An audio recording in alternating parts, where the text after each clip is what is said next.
ಮಹಾರಾಜನ್ task ಅಲ್ಲಿ ಆರ್ಭಟಿಸಿದಂತಹ ಉಗ್ರಂ ಮಂಜು ಅವರು ಬರ್ತಾ ಬರ್ತಾ ಫಿನಾಲೆ ಬರುವಂತಹ ಸ್ಟೇಜ್ ಅಲ್ಲಿ ಎಲ್ಲೋ ಒಂದ್ ಕಡೆ ಸೈಲೆಂಟ್ ಆಗ್ತಾರೆ. ಅದಕ್ಕೆ ಕಾರಣ ಏನು ಅಂತ. ಬಿಕಾಸ್ ಯಾಕಂತಂದ್ರೆ ಎಲ್ಲರೂ ನೀವು ಹೇಳ್ದಂಗೆನೆ ಸುಮಾರು ಜನ ಇಷ್ಟಪಡ್ತಿದ್ರು, ಸುಮಾರು ಜನ ವೋಟ್ ಮಾಡ್ತಾರೆ ನಿಮ್ಗೂ ಕೂಡ.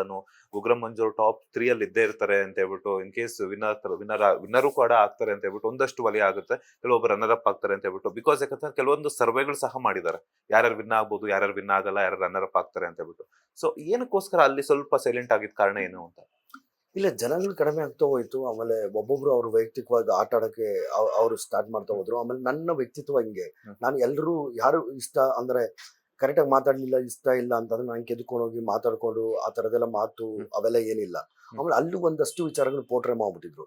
ಹೇಗೆ ಮಾತೆತ್ತಿದ್ರೆ ನಮ್ಮನ್ನ ನಾಮಿನೇಷನ್ ಮಾಡೋದು, ಒಂದಷ್ಟು ವಿಚಾರಗಳಿಗೆ ಅದೆಲ್ಲ ಆಗಿತ್ತು. ನಾನು ಇರೋದೇ ಹಾಗೆ ಅಣ್ಣ. ನಮ್ಮ ತಂದೆಯವರು ಹೇಳ್ದಂಗೆ 4 ಗೋಡೆ ಮಧ್ಯೆ ಇದ್ದು ಬಿಡ್ತೀನಿ. ಬಟ್ ಹೆಚ್ಚಿಗೆ ನನಗೆ ಕಂಫರ್ಟಬಲ್ ಇಲ್ಲ ಅಂದ್ರೆ ಅವ್ರ ಜೊತೆ ಮಾತಾಡ್ಕೊಂಡು ಆ ಥರ ಎಲ್ಲ ಇರಲ್ಲ.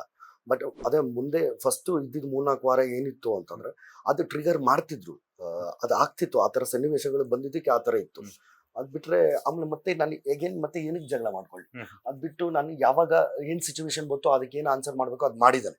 ರಜತ್ ವಿಚಾರದಲ್ಲಿ, ಕೆಲವೊಂದು ವಿಚಾರದಲ್ಲಿ, ಆಮೇಲೆ ಅವ್ರು ಉಸ್ತುವಾರಿ ಮಾಡ್ಬೇಕಾದ್ರೆ ಎಷ್ಟೊಂದು ತಪ್ಪುಗಳು ಕಂಡಿದ್ದಾನೆ. ಅದಕ್ಕೆಲ್ಲಾನು ಪ್ರಶ್ನೆಗಳು ಮಾಡಿದ್ದಾನೆ.